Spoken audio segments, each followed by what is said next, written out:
एक शख्स गाड़ी से उतरा और बड़ी तेजी से एयरपोर्ट में घुसा। जहाज उड़ने के लिए तैयार था। उसे किसी कॉन्फ्रेंस में पहुंचना था जो खास उसी के लिए आयोजित की जा रही थी। वो अपनी सीट पर बैठा और जहाज उड़ गया। अभी जहाज कुछ दूर ही उड़ा था कि कैप्टन ने ऐलान किया, तूफानी बारिश और बिजली की वजह से जहाज का रेडियो सिस्टम ठीक से काम नहीं कर रहा, इसलिए हम करीबी एयरपोर्ट पर उतरने के लिए मजबूर हैं। जहाज लैंड होते ही अब वो शख्स बाहर निकला और कैप्टन से शिकायत करने लगा कि उसका एक एक मिनट कीमती है और होने वाली कॉन्फ्रेंस में उसका पहुंचना बहुत जरूरी है।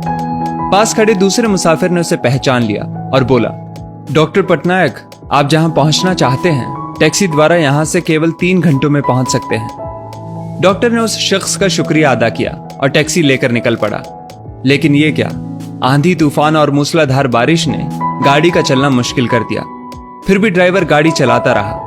अचानक ड्राइवर को एहसास हुआ कि वो रास्ता भटक चुका है।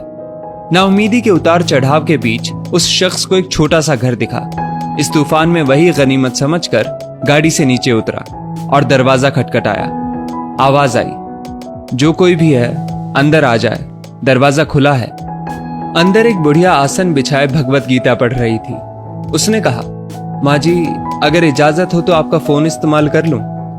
बुढ़िया मुस्कुराई और बोली, बेटा, कौन सा फोन? यहाँ ना बिजली है ना ही फोन। लेकिन तुम बैठो, सामने चरणामृत रखा है, पी लो, थकान दूर हो जाएगी। और खाने के लिए भी कुछ ना कुछ फल मिल जाएगा, खा लो ताकि आगे सफर के लिए कुछ शक्ति आ जाए। डॉक्टर ने शुक्रिया अदा किया और चरणामृत पीने लगा। बुढ़िया अपने पाठ में खोई थी कि डॉक्टर की नजर उनके बगल में पड़ी। एक बच्चा कंबल में लिपटा पड़ा था जिसे बुढ़िया थोड़ी थोड़ी देर में हिला देती थी। बुढ़िया ने पाठ समाप्त किया तो डॉक्टर ने कहा, माँ जी, आपके स्वभाव और एहसान ने मुझ पर जादू कर दिया है।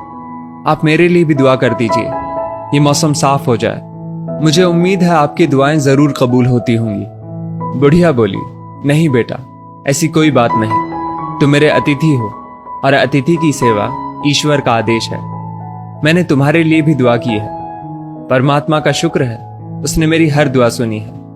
बस एक और दुआ मैं उससे मांग रही हूं, शायद जब वो चाहेगा उसे भी कबूल कर लेगा। कौन सी दुआ? डॉक्टर ने पूछा। बुढ़िया बोली, ये जो 4 साल का बच्चा तुम्हारे सामने अधमरा पड़ा है, मेरा पोता है। ना इसकी माँ जिंदा है ना ही बाप। इस बुढ़ापे में इसकी जिम्मेदारी मुझ पर है। डॉक्टर कहते हैं इसे कोई खतरनाक रोग है जिसका वो इलाज नहीं कर सकते। वो कहते हैं एक ही नाम पर डॉक्टर है। क्या नाम बताया था उसका?